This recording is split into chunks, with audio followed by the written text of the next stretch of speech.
मैनपुरी पहुंचे सुलेदेव। भारतीय समाज पार्टी के राष्ट्रीय अध्यक्ष ओम प्रकाश राजभर ने दिया बड़ा बयान। मैनपुरी पहुंचे सुलेदेव। भारतीय समाज पार्टी के राष्ट्रीय अध्यक्ष ओम प्रकाश राजभर ने आरक्षण को लेकर कहा कि 72 घंटे में आरक्षण देने की बात की जा रही है, तो फिर आरक्षण क्यों नहीं मिल रहा है। तो वहीं सपा मुखिया मुलायम सिंह यादव को लेकर कहा कि वह जल्द ही स्वस्थ हों क्योंकि उनको देश की जरूरत है। कहा कि 2024 में सरकार तो बनेगी, लेकिन सरकार गठबंधन से बनेगी, जिसका अभी कुछ अंदाजा नहीं लगाया जा सकता कि आखिर गठबंधन किसने करना है।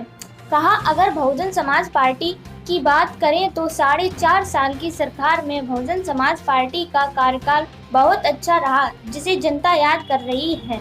अगर कांग्रेस की बात करें तो कांग्रेस ने महंगाई के अलावा जनता को कुछ नहीं दिया, जिसकी जनता को जरूरत थी। आज बीजेपी आ गई है तो वह भी कांग्रेस जैसा ही काम कर रही है। कहा आजमगढ़ और रामगढ़ दोनों ही साफ हो गए, लेकिन जहां पर राजभर खड़े हैं वहां पर भाजपा का खाता भी नहीं खुलने दिया।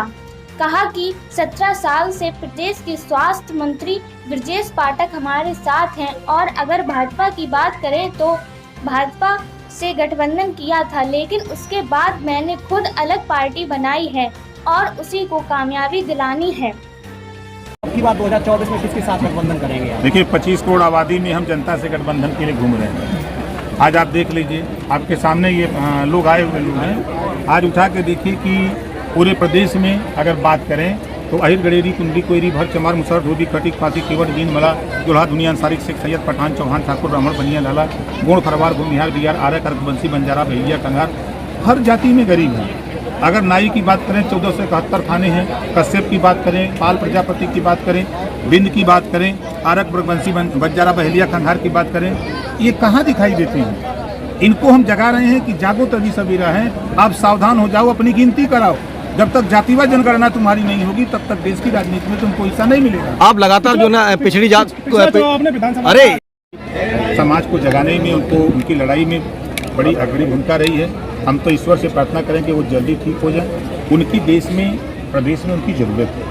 हम बार बार ईश्वर से प्रार्थना करेंगे कि वो जल्दी स्वास्थ्य होकर के हम लोगों के बीच में हो। जैसा कि आप लगातार आरक्षण के लिए लड़ रहे हैं। आपने क्लियर नहीं किया 2024 का लगातार चल रहा है सवाल। पिछली बार गठबंधन आपने अखिलेश से किया था, इस बार क्या दोबारा 24 में तैयार? भैया कोकी आवे के सवेरे मोबाइल जा संध्या के।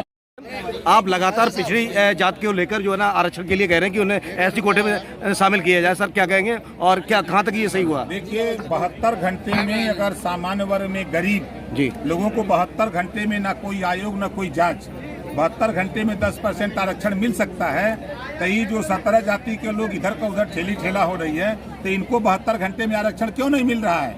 इस बात के लिए इनको हम जगा रहे हैं कि जागो। इसके लिए जब तक तुम बोलोगे नहीं, बच्चा रोता है तभी माँ दूध पिलाती है। ये अपने आरक्षण के लिए कुछ कर ही नहीं रहे हैं, चुपचाप मार के एकदम ये कुंभकर्ण की नींद सोए हैं, तो इनको जगाने के लिए हम रथ यात्रा लेके घूम रहे हैं। देखिए हम तो अखिलेश जी की भी तारीफ करते हैं। जो काम कांग्रेस पार्टी ने देश में लाखों फैक्ट्री लगाई, अब उसके बाद अगर प्रदेश में आए बहुजन समाज पार्टी, तो सबसे अच्छा शासन मायावती जी ने 4.5 साल में दिया बहुजन समाज पार्टी। कल्याण सिंह बीजेपी का अच्छा शासन उन्होंने दिया। अध्यापकों की नियुक्ति उन्होंने बिना पैसे में फ्रेश करा दिया। उसके बाद अगर आप लखनऊ खड़ा होंगे 1090 पर तो मायावती स्थापना दिवस की बात कर रहे हैं, मैनपुरी में क्या है, कहाँ से परिवर्तन लाओगे? लेकिन सपा का तो गढ़ है, बीजेपी इसमें सेंध लगा रही है। देखिए अभी तक तो आप कह रहे हैं, मुझे तो पूरे प्रदेश में ये समझ में आता था कि एक आजमगढ़ है और एक रामपुर है। दोनों गढ़ गायब हो गया, दोनों गढ़ गायब हो गया। जहां हम खड़े हैं ओम प्रकाश राजभर पूर्वांचल की धरती पर भारतीय जनता पार्टी का खाता तक नहीं खुलने दिया, जिले जिले साफ कर दिया। और जहां से अखिलेश जी यादव जी आते हैं वही अखिलेश जी साफ हो गए। कहाँ गढ़ है उनका? आप लगातार जो है ना बीजेपी के कार्यक्रमों में शामिल हो रहे हैं, क्या लगता है क्या कहीं बीजेपी की साठगांठ चल रही है? देखिए हम जब बसपा में थे तो माननीय ब्रजेश पाठक जी बसपा में थे जी। मैं बीजेपी से गठबंधन में जब सरकार बनी तो मैं भी मिनिस्टर था, वो भी मिनिस्टर था। हमारा उनका 17 साल का संबंध है। हमारी पार्टी के शिवेंद्र सिंह एक विद्यालय चलाते, उन्होंने हॉस्पिटल खोला। उनकी मंशा हुई कि हमारे उद्घाटन में स्वास्थ्य मंत्री जी आए, तो मैंने उनसे कहा वो चले गए। वहाँ किसी पार्टी का कोई कार्यक्रम नहीं। जी अगर बात की